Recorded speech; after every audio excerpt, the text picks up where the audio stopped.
Ó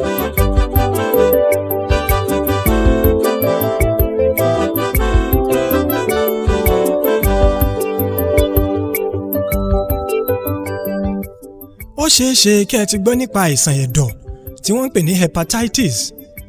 Ó sì ṣeé ṣe kẹ́yìn ó má mọ̀ nípa àìsàn tí àjọ elétò ìlera lágbàáyé ìyún World Health Organization sọ pé ó pa èèyàn bíi 1,500 ìyún 125,000 lọ́dún 2020. Kòkòrò àìsàn oríṣi 5 ọ̀tọ̀ọ̀tọ̀ ló wà lábẹ́ àìsàn ẹ̀dọ̀ hepatitis. Àwọn kan nínú wọn ò burú púpọ̀ o, bẹ́ẹ̀ làwọn kan wà tí àwọn elétò ìlera kan bẹ̀rù ju àrùn HIV àti AIDS lọ. Ọ̀pọ̀ ló ní àìsàn yìí lára tí wọn ò mọ̀ pé àwọn ní o. Torí àjọ World Health Organization jẹ́ kó yé wa wípé ìdá 95% àwọn èèyàn tó ní nínú 100 ni wọ́n mọ̀. Ìyẹn ni wípé 95% àwọn èèyàn tó ní hepatitis ni wọn ò mọ̀ pé àwọn ní àìsàn yìí lára o. Ìdí sì rèé tí màá gbìyànjú àti ṣàlàyé àwọn kòkòrò márààrún ní ṣókí àti àwọn ọ̀nà tá a lè gbà dènà rẹ̀.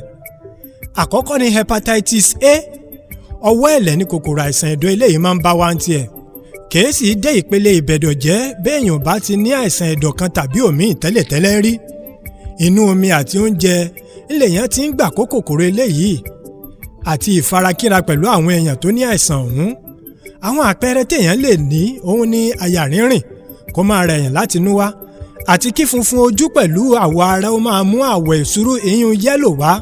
Tẹ́ ẹ bá ti rí i tí ojú èèyàn ń yẹ́lò tí skin ẹ̀ náà sì wá ń yẹ́lò lẹ́ẹ̀kan náà tí olóyìnbó ń pè ní jaundice, bóyá kí wọ́n lọ ṣe àyẹ̀wò láti mọ̀ bóyá wọn ò ní hepatitis o. Inú rírun sì máa ń tẹ̀lé wá lọ́pọ̀ ọ̀gbà. Abẹ́rẹ́ àjẹsára wà fún un. Ó sì yẹ kí àwọn èèyàn tí wọ́n bá ń gbé ibi tí àìsàn hepatitis A yìí bá wọ́pọ̀ sí kí wọ́n gbà á. Ìròyìn ayọ̀ nípa eléyìí wá ni wípé hepatitis A ò fi bẹ́ẹ̀ wọ́pọ̀ ní ilẹ̀ adúláwọ̀, àti wípé ọ̀pọ̀ tó bá kó kòkòrò àìsàn yìí ló máa ń yí i dá. Tó bá sì ti ṣe èèyàn lẹ́ẹ̀kan tí èèyàn yí i dá kò tún ṣe èèyàn mọ́. Bẹ́ẹ̀ ni ara onítọ̀hún ó ti gba agbára ìbọ́lọ́wọ́ àrùn tá a mọ̀ sí immunity. Ẹgbọ́n náà ṣé kìí ṣe pé ọ̀dọ̀ àwa Yorùbá ni àwọn òyìnbó ti yá immunity ṣá? Torí immunity òun ni kí nǹkan immunity, ìtumọ̀ immunity lédè èbó gan sì leléyìí. Ẹ ṣáàjì á tẹ̀síwájú. Ẹlẹ́ẹ̀kejì ni ti hepatitis B tóun burú bí àpáàrá. Látara ẹ̀jẹ̀ àti omi ara àwọn tó bá ní kòkòrò àìsàn yìí lèèyàn lè ti kó o. Bẹ́ẹ̀ ni ìyá lè kó ran ọmọ ẹ̀ lásìkò rọbí. Ọ̀nà tí ọ̀pọ̀ sì ń gbà kó òun ni nípa ìbálòpọ̀ o. Hepatitis B ó ní ọwọ́ ẹ̀rọ̀ ní tiẹ̀, òun sì tún ní ọwọ́ èlé. Tó bá bá ọwọ́ ẹ̀rọ̀ wá kò ní sí wàhálà púpọ̀, ṣùgbọ́n tó bá bá ọwọ́ èlé wá ó lè fa ẹ̀dọ̀ jíjẹ tòun sísà apá tó lè bó ń pè ní liver cirrhosis. Bẹ́ẹ̀ ló tún lè ṣokùnfà jẹjẹrẹ ẹ̀dọ̀ tá a mọ̀ sí liver cancer.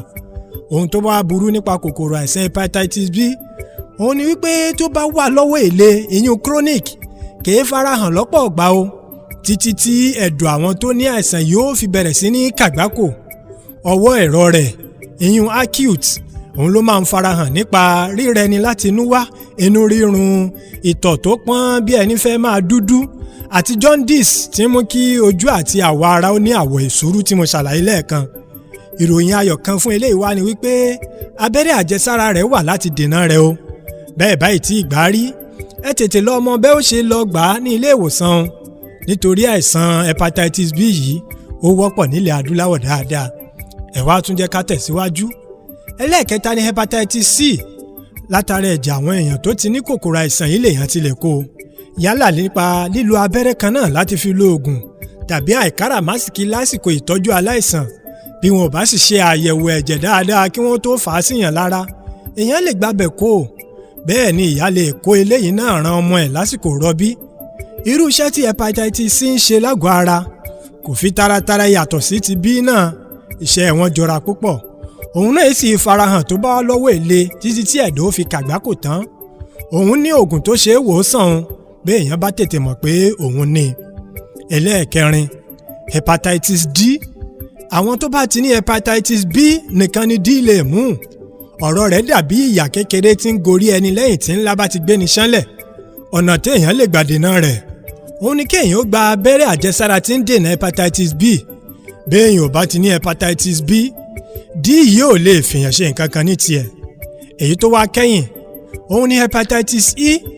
inú omi àti oúnjẹ lèèyàn ti lè gbà kó eléyìí náà bíi ti hepatitis A ó sì fi àwọn ìfarahàn náà jọ òun náà máa ń sábà lọ fúnra rẹ̀ lọ́pọ̀ ìgbà ni ṣùgbọ́n ó lè fa wàhálà fáwọn olóyún àtàwọn èèyàn tí àwọn ọlọ́pàá ara gbógun ta àìsàn wọn immunity àwọn tí immunity wọn ò bá ṣiṣẹ́ dáadáa ó lè fa wàhálà fáwọn náà lákòótán bẹ́ẹ̀ báyìí tí gba abẹ́rẹ́ àjẹsára ti hepatitis A àti B ẹ lọ gbà o ẹ sì rí i dájú wípé ẹ gba abẹ́rẹ́ àjẹsára tí wọ́n máa ń fún àwọn ọmọ kéékèèké pé fún àwọn ọmọ yín lẹ́yìn èyí ẹ̀yin bọ̀dá jápojápo láì wọṣọ ààbò kòkòrò HIV nìkan kọ́ ni wàhálà báyìí o hepatitis B àti C náà wà ń ta ẹ sì yéé fi nǹkan tó mú bí abẹ́rẹ́ abẹ àti nǹkan kan ẹ yéé fi ṣeré pẹ̀lú ọ̀pọ̀ àwọn èèyàn ìmọ́tótó náà sì dọwọ́ gbogbo wa Ọlọ́run ràn wá lọ́wọ́ o fáwọn tó bá ti wá ní àìsàn yìí bẹ́ẹ̀ bá ń fọkàn bá mi lọ